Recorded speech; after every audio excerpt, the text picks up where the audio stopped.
My parents called me the dumb one while my sister got Harvard and a $13 million inheritance. Then a stranger handed me an envelope that made them all go silent. Subscribe to the channel and like the video to see more stories like this. My parents mocked me, the dumb one, while my sister got a full ride to Harvard. On her graduation day, Dad said she'd inherit everything. $13 million NYC mansion and a Tesla. I was sitting in the back quietly until a stranger walked in, gave me an envelope and whispered, "Now's the time to show them who you really are." The grand ballroom at the Plaza Hotel buzzed with congratulations for my sister Victoria. Crystal chandeliers cast golden light on 200 guests celebrating her magna cum laude graduation from Harvard Law. My parents, Richard and Patricia Carter, stood beside her like proud peacocks, soaking in the attention they'd cultivated for 26 years. I sat at table 17, not with family, with distant cousins who'd asked me 3 times what I did for a living, each time forgetting my answer within minutes. I wore a simple navy dress from Target while Victoria glittered in Valentino. The contrast wasn't accidental. It never was. "Emily, darling," my mother's voice cut through my thoughts as she approached my table, champagne flute in hand. "Try to smile, won't you? This is a celebration. I know you're not used to events of this caliber, but do make an effort." I forced my lips upward. 27 years of practice made the motion automatic. She patted my shoulder with the same energy someone might pet a stranger's dog, polite but distant. Then she glided back to the head table where my father was beginning his speech. "Ladies and gentlemen," Richard Carter's voice boomed across the ballroom. A successful corporate attorney, he knew how to command a room. "Today we celebrate not just Victoria's graduation, but the continuation of the Carter legacy." I gripped my water glass tighter. From the moment Victoria was born, Patricia and I knew she was special, gifted, destined for greatness. He raised his glass toward my sister, who beamed under the attention. She walked at 9 months, read at 3 years old, and never scored below the 99th percentile on any standardized test. The guests applauded. I'd heard this speech before. Different venues, same content. Victoria's childhood achievements recited like poetry, while mine existed in a void of convenient amnesia. "Harvard Law was inevitable," my father continued, "as is her position at Morrison & Chase next month. But tonight isn't just about celebrating her past achievements, it's about securing her future." My stomach tightened. Something in his tone shifted. This wasn't the usual proud parent rhetoric. "Patricia and I have decided that upon our passing, Victoria will inherit the family estate. The Manhattan townhouse, valued at $13 million,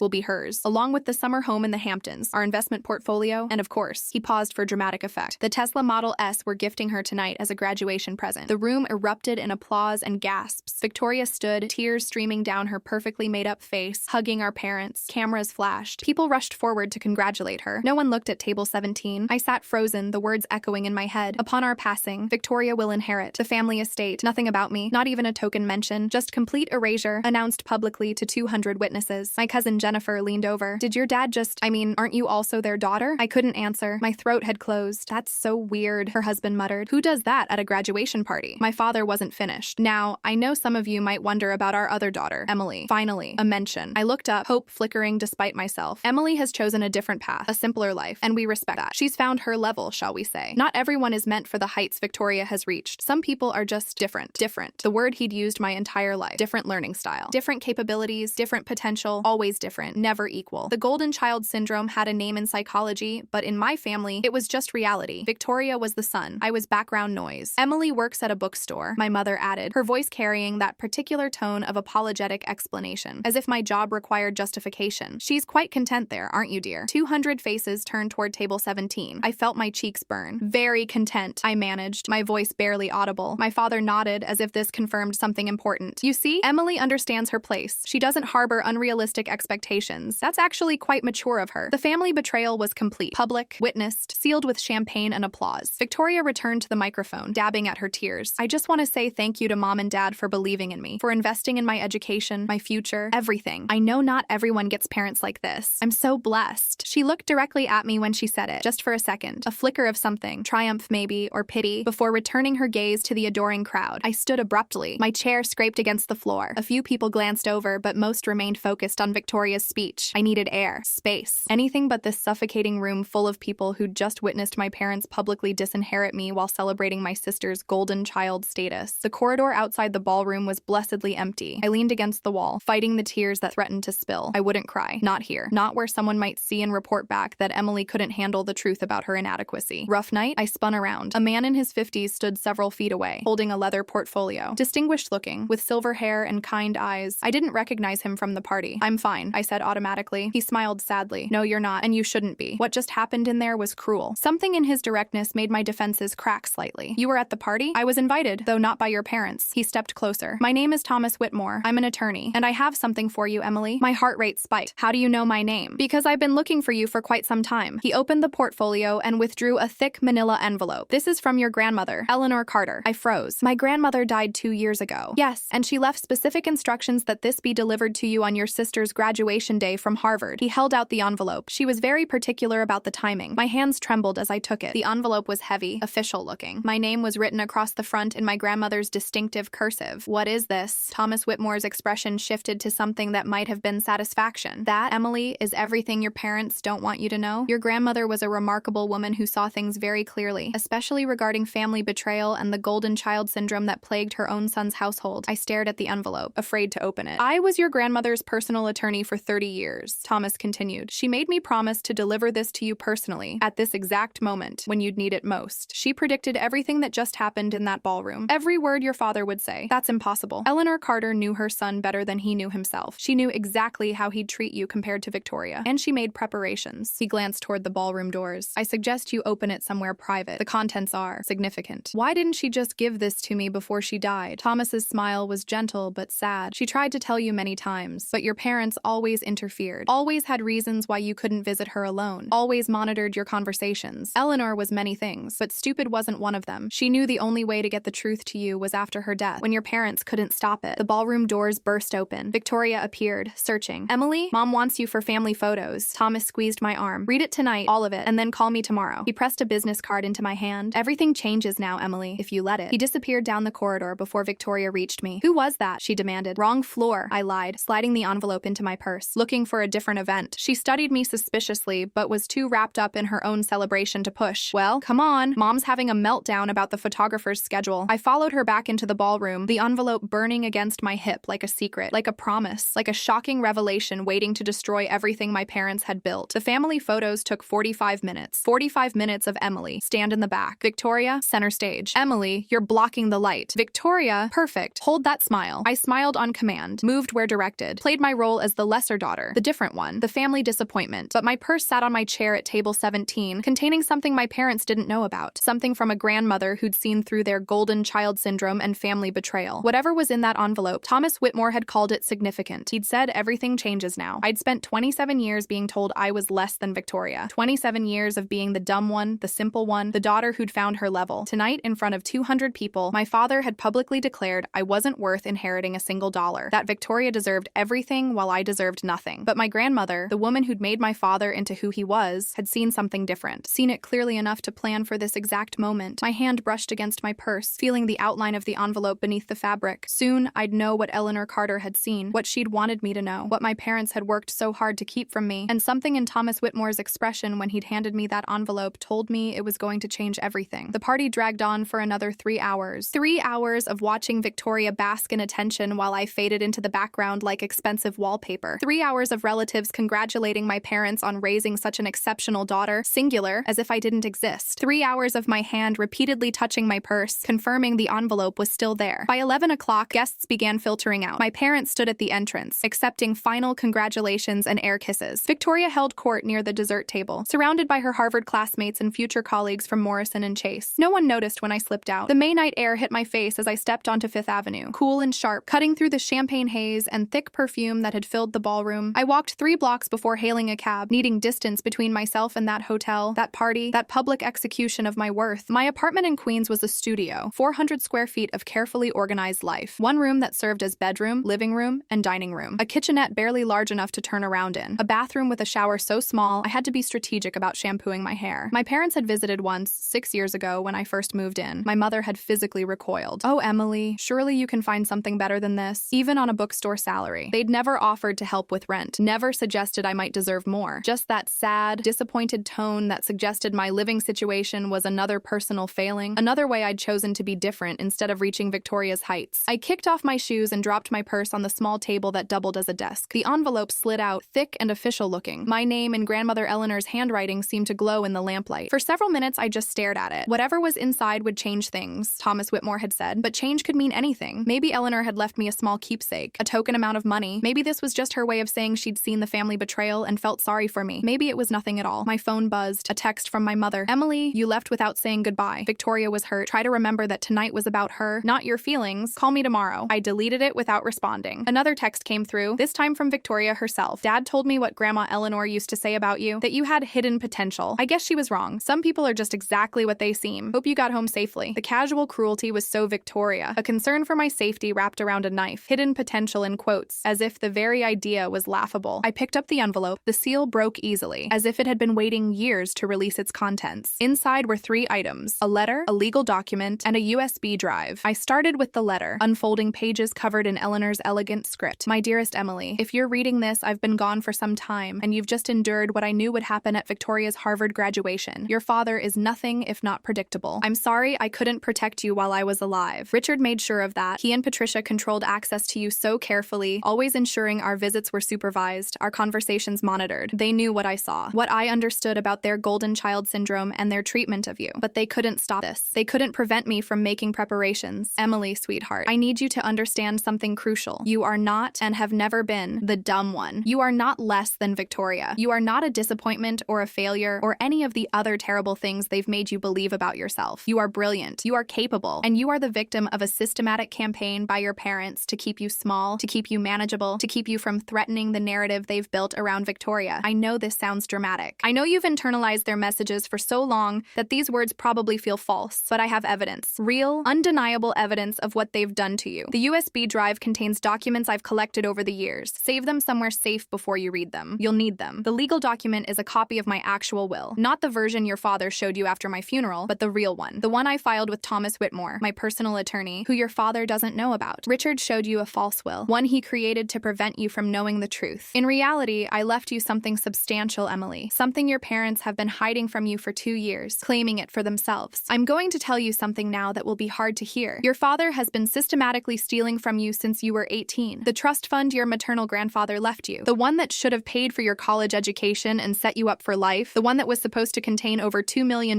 by the time you turned 25, Richard has been draining it for years. He told you it never existed, that your grandfather left everything to your mother, and your mother chose to invest in Victoria's future instead. That was a lie. The money existed. It still exists, though substantially diminished. And it's legally yours, Emily. Always has been. But that's not all I'm leaving you. My estate, which your father told you went entirely to him as the only child, actually had provisions, specific bequests that Richard chose to ignore, knowing you wouldn't question him. The beach house in Maine that you loved as a child, that's yours now. Richard has been renting it out for 2 years, keeping the income. The stock portfolio I built over 40 years, 60% goes to you, 40% to Richard. He's been claiming all of it. And my personal property, my jewelry collection, my mother's silver, the artwork I collected, all designated for you in my actual will. All items your father claimed for himself or gave to Patricia and Victoria. In total, Emily, your father has stolen approximately $4.3 million that legally belongs to you. Thomas Whitmore has all the documentation. He's been building a case, waiting for the right moment to strike. I told him to wait until Victoria's Harvard graduation because I knew that's when your father would show his true colors, when he'd reveal his intentions so publicly that there could be no denying the family betrayal. Now you have a choice, sweetheart. You can let this go. Pretend you never received this letter. Continue being the simple daughter with her simple life and let Richard and Patricia continue their theft. Or you can fight back. You can demand what's rightfully yours. You can force them to face consequences for what they've done. I won't tell you which to choose. That has to be your decision. But I will tell you this. You deserve better than they've given you. You deserved parents who saw your worth, who celebrated your strengths instead of highlighting your differences. You deserve to grow up knowing you were loved as much as Victoria, valued as highly, invested in as completely. They failed you, Emily, systematically and deliberately. Not because you weren't good enough, but because it was easier to have one golden child and one scapegoat. Easier to pour everything into Victoria and take everything from you. I'm so sorry I couldn't stop it while I was alive. I'm sorry I couldn't find a way to tell you sooner, but I can help you now. Thomas has everything you need. Evidence, documentation, legal leverage, the truth about what they've done. What you do with it is up to you. I love you, my brilliant granddaughter. I always have. I always saw who you really were, even when you couldn't see it yourself. With all my love, Grandma Eleanor P.S. The USB drive is password protected. The password is the date we went to the Maine beach house together. Just the 2 of us, when you were 12. The summer your parents didn't want you to go because Victoria had tennis camp. You know the date, sweetheart. You told me that week changed your life. Use it to change your life again. The letter slipped from my trembling hands. $4.3 million.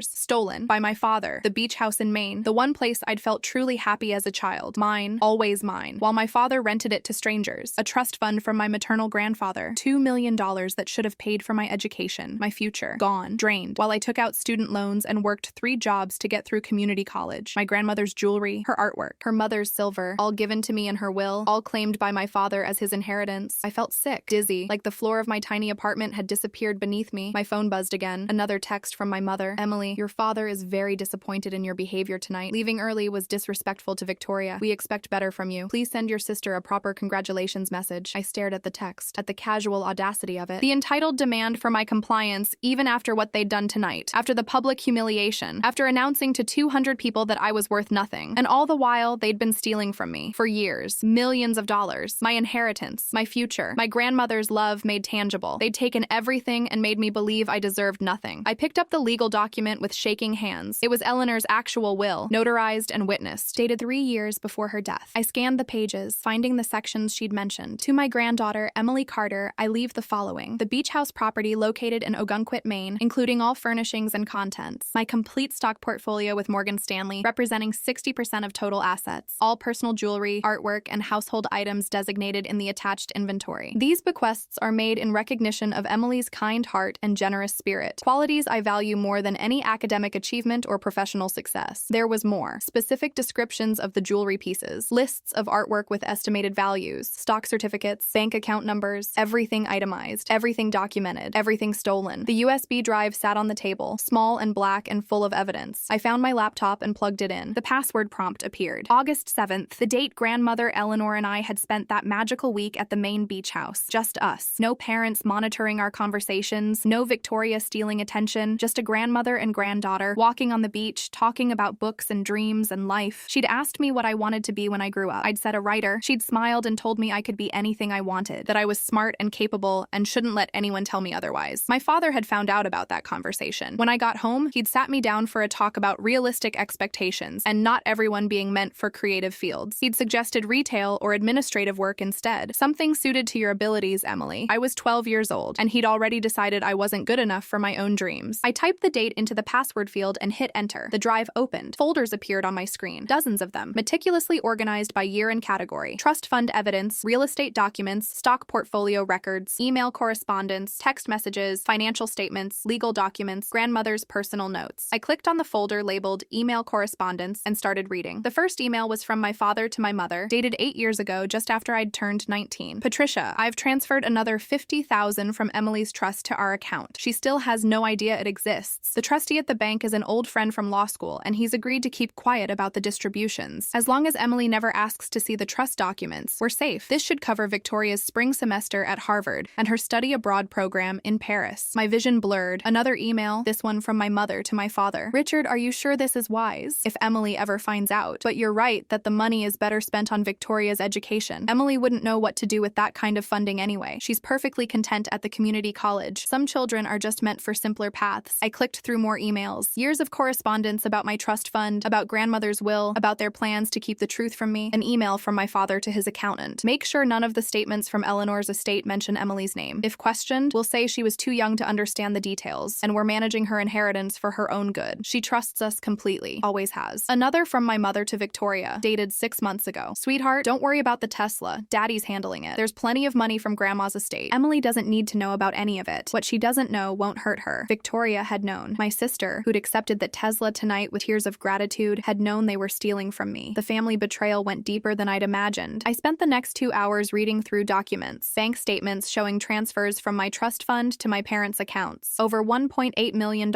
drained over 9 years. Real estate documents proving my father had been collecting rent on the Maine beach house for 24 months, nearly $60,000 in income that should have been mine. Stock portfolio records showing grandmother's investments worth approximately $2.7 million, all claimed by my father, despite the will clearly designating 60% as mine. Text messages between my parents discussing how to manage Emily's expectations and keep me content with her limited life. An email from my father to the family attorney discussing how to handle the Emily situation if I ever discovered the truth. His proposed strategy: gaslight her about her memory of conversations with Eleanor, suggest she's misremembering or misunderstanding due to her limited comprehension, make her doubt herself before she can doubt us. Limited comprehension, as if I were mentally deficient, as if I were actually the dumb one they'd always claimed I was. But I wasn't. I'd never been. I'd been deliberately handicapped, systematically undermined, emotionally abused into believing I was less than I actually was. The shocking revelation wasn't just that they'd stolen from me, it was that they'd stolen my entire sense of self, my confidence, my belief in my own worth and capability. They'd made me small on purpose, because small Emily was easier to rob, easier to control, easier to keep from questioning why Victoria got everything while I got nothing. My phone rang. My father's number. I stared at it, letting it ring. 4 times, 5, 6. It went to voicemail. 30 seconds later, a text. Emily, your mother tells me you were rude to her earlier. Call me immediately. We need to discuss your attitude problem. My attitude problem. After they'd publicly announced I was worthless. After they'd been stealing from me for nearly a decade. After they'd lied about my grandmother's will and taken everything she'd left me. I opened my laptop camera and hit record. My name is Emily Carter. It's 11:45 p.m. on May 19th. 2 hours ago, my father publicly announced that my sister Victoria would inherit everything from my parents' estate. He did this at her Harvard graduation party, in front of 200 witnesses. He specifically stated that I had found my level and didn't deserve any inheritance. I held up grandmother's letter to the camera. What my father doesn't know is that my grandmother, Eleanor Carter, left me documentation proving that he's been systematically stealing from me since I was 18 years old. Stealing from a trust fund my maternal grandfather established for me. Stealing rental income from a beach house my grandmother left me in her will. Stealing from a stock portfolio that was legally bequeathed to me. I showed the legal documents to the camera, panning across the specific passages about my inheritance. The total amount stolen is approximately $4.3 million.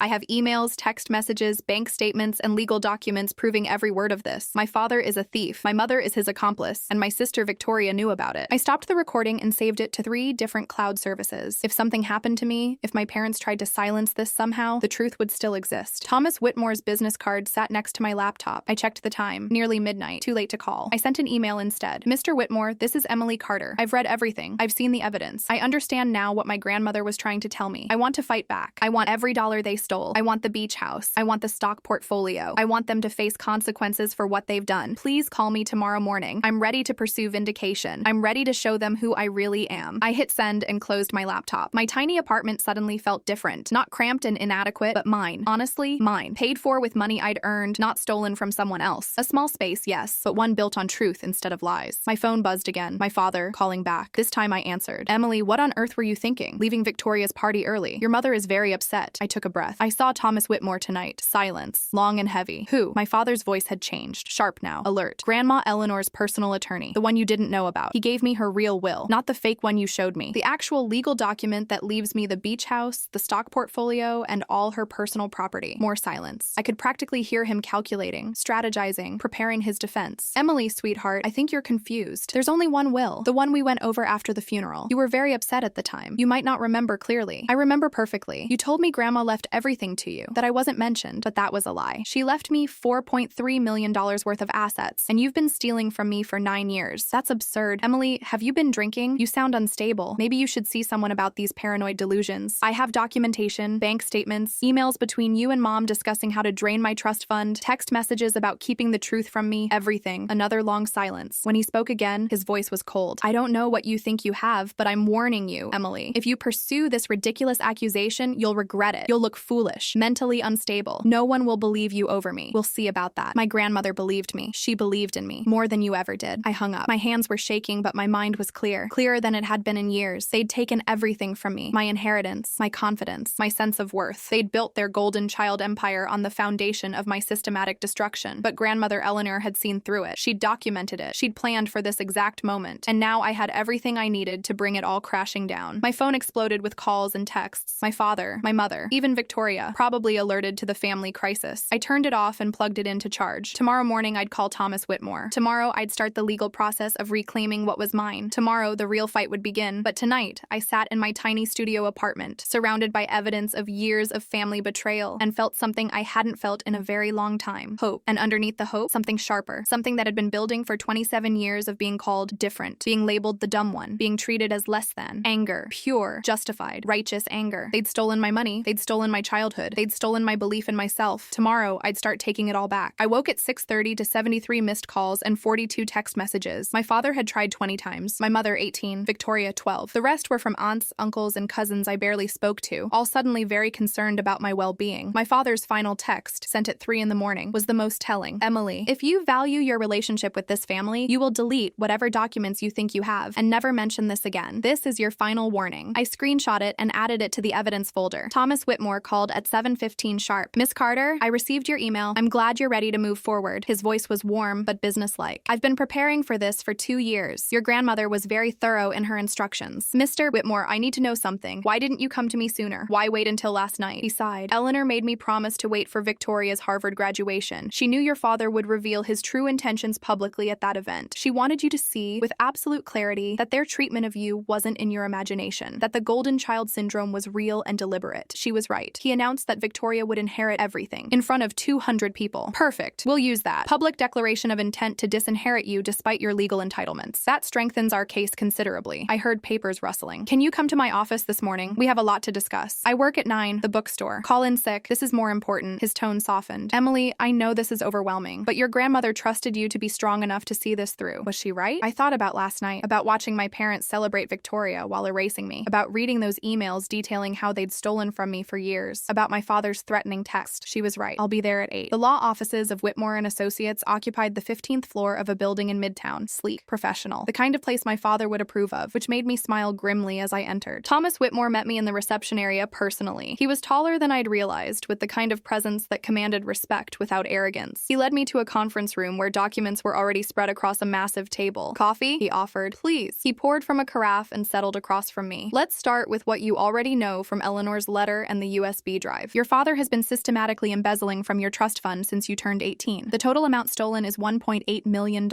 I nodded, gripping my coffee cup. Additionally, he's been collecting rental income from the main beach house that legally belongs to you. 24 months at $2,500 per month. That's $60,000 in stolen rent. And the stock portfolio, I added. Grandma left me 60%, worth about $2.7 million. Correct. Richard claimed the entire portfolio as his inheritance, forging your signature on transfer documents. Thomas slid a paper across the table. This is your supposed signature from 2 years ago, transferring ownership to your father. I stared at it. The signature looked nothing like mine. The handwriting was obviously forged, almost cartoonishly bad. How did he think he'd get away with this? Thomas's expression darkened. Because he never thought you'd find out. And if you did, he was confident he could convince you that you were wrong, that you were misremembering, that you were too unsophisticated to understand complex financial matters. The word unsophisticated hit like a slap. How many times had I heard variations of that? Too simple to understand, not capable of grasping complicated concepts, better suited for straightforward work. He's been gaslighting me my entire life. Yes, classic family betrayal tactics combined with systematic financial abuse. Thomas opened a folder. But here's what he didn't count on. Your grandmother documented everything. Every conversation she had with Richard about your trust fund. Every time he claimed you didn't need to know about your inheritance. Every instance where he and Patricia discussed keeping you ignorant of your own financial affairs. He showed me a transcript. My grandmother had apparently recorded phone conversations with my father. Richard's voice preserved forever. Mother, Emily doesn't need that kind of money. She wouldn't know how to manage it. It's better invested in Victoria's future. Victoria has the intelligence and discipline to handle wealth responsibly. Eleanor's response. Emily is just as intelligent as Victoria. You've simply convinced her otherwise. Richard laughing. Mother, you've always had a soft spot for Emily, but we both know she's limited. It's not cruel to acknowledge reality. Some people are built for achievement. Others are built for support roles. Emily's happy at her bookstore. Let's not complicate her simple life with financial concerns she can't comprehend. Hearing it, even transcribed, made me nauseous. The casual dismissal, the absolute certainty that I was inferior, the complete lack of guilt about stealing from his own daughter. There's more, Thomas said gently. Your grandmother also recorded conversations with Patricia and Victoria. Would you like to hear those? I wasn't sure I did, but I nodded. He played an audio file. My mother's voice filled the conference room. Patricia. Eleanor, I don't understand why you're making such a fuss about Emily. She's perfectly content. Not everyone is meant for great things. Richard and I have accepted that Emily takes after his father's side. Simple, uncomplicated, happy with little. Eleanor. Patricia. Emily scored in the 95th percentile on her SATs. She had a 4.2 GPA in high school. She's not simple. She's been systematically undermined. Patricia. That's ridiculous. We've given Emily every opportunity. She's the one who chose community college over university. She's the one who dropped out after 2 years. Those were her choices. Eleanor. Because you and Richard told her she wasn't smart enough for a 4-year university. Because you refused to help with tuition, claiming you couldn't afford it while spending $50,000 a year on Victoria's private school. Because you made her believe she didn't deserve better. Patricia. You don't understand, Eleanor. Victoria needs that investment. She has potential. Real potential. Emily is just Emily. Average at best. The recording ended. I sat frozen, processing what I'd heard. Your mother knew, I whispered. She actively participated in making me believe I was worthless. Yes, and so did Victoria. Thomas played another file. Victoria's voice, younger, maybe 4 or 5 years ago. Grandma, I don't know why you keep bringing up Emily. She's fine. She works at a bookstore. She has her little apartment. That's her level. Not everyone can go to Harvard. Eleanor. Victoria, your sister is brilliant. If she'd had the same support and resources you've had, she could have gone anywhere. Victoria. That's sweet, Grandma, but it's not really true. Emily's just not as smart as me. Mom and Dad say so all the time. They say I got the brains and she got, I don't know, whatever she got. Eleanor. And that doesn't bother you? That your parents favor you so obviously? Victoria laughing. Why would it bother me? I'm the one getting everything. Emily seems happy enough. She doesn't even know what she's missing. The casual cruelty in my sister's voice broke something in me. She'd known, for years. She'd known they were stealing from me, diminishing me, setting me up for a life of nothing everything while she got everything, and she hadn't cared. Thomas turned off the recording. I'm sorry you had to hear that, but you need to understand the depth of the conspiracy against you. This wasn't accidental neglect. This was deliberate, systematic destruction of your self-worth and theft of your financial resources. What can we do? My voice sounded hollow. What legal recourse do I have? He smiled. Quite a lot, actually. First, we file a lawsuit against your father for embezzlement, fraud, and breach of fiduciary duty. He was the trustee of your trust fund. He had a legal obligation to manage it in your best interest. Instead, he stole from it for 9 years. Can we prove that? Absolutely. We have bank records showing every transfer. We have emails where he discusses the theft with your mother. We have his own words admitting to taking your money to fund Victoria's education and lifestyle. Thomas pulled out another document. Second, we file to execute Eleanor's actual will. Your father committed fraud by showing you a false will and claiming your inheritance. That's a crime. We have the original will, properly witnessed and notarized. We have proof that your signature was forged on the stock portfolio transfer documents. We have documentation of your father collecting rent on property that legally belongs to you. Will we win? Without question. The evidence is overwhelming. Your father was arrogant enough to document his own crimes. Thomas leaned forward. But Emily, I need you to understand something. This will destroy your family. Your father will likely face criminal charges. Your mother as an accessory. Victoria will lose her share of the estate she thought she was getting. The scandal will be public and ugly. Good, I said, surprising myself with the vehemence. They deserve it. Are you sure? Because once we file, there's no going back. This becomes a legal battle that will play out in court, possibly in the media. Your father is well connected. He'll fight dirty. He'll try to paint you as mentally unstable, as a vindictive daughter making up lies. He'll use every resource he has to destroy your credibility. I thought about last night, about sitting at table 17 while my father announced I was worthless, about years of being told I was the dumb one, the simple one, the daughter who'd found her level, about discovering that my own grandmother had tried to protect me but couldn't because my parents had systematically blocked her access. I'm sure. File everything. Thomas nodded approvingly. Good. Now, let's talk strategy. Your father doesn't know yet that we have Eleanor's recorded conversations. He thinks all you have is the will and some financial documents. He's probably telling himself he can explain those away, that he can convince a court he was managing your money in your best interest. But we have him admitting he stole from me. Exactly. So here's what we're going to do. Thomas spread several documents across the table. We file the lawsuit tomorrow. Simultaneously, we notify the bank that your father has been embezzling from your trust fund and request an immediate freeze on all accounts he controls. We also file a police report for fraud and theft. Will he be arrested? Possibly. Depends on how quickly the prosecutor moves. But at minimum, he'll be investigated. His law firm will be notified. His professional reputation will be damaged. Thomas's expression was grim. Emily, your father built his identity on being a successful attorney from a good family. This scandal will destroy that image. Are you prepared for what comes next? What comes next? Your family will turn on you completely. They'll claim you're lying, that you're mentally ill, that you're trying to destroy them out of jealousy over Victoria's success. They'll try to paint this as a golden child syndrome situation where you're the bitter, unsuccessful sister trying to tear down your accomplished sibling. I almost laughed. That's exactly what it is. Except I'm not the problem. They are. I know that. The evidence proves that. But the court of public opinion is different from a court of law. Your father has friends in high places. He'll use them. My phone buzzed. A text from my mother. Emily, please call me. Your father is very upset. We need to discuss this situation like adults. Whatever you think you know. There's an explanation. Don't do anything rash. I showed it to Thomas. He shook his head. Classic manipulation. Making you feel like you're the unreasonable one for being upset about being robbed. Another text came through, this time from Victoria.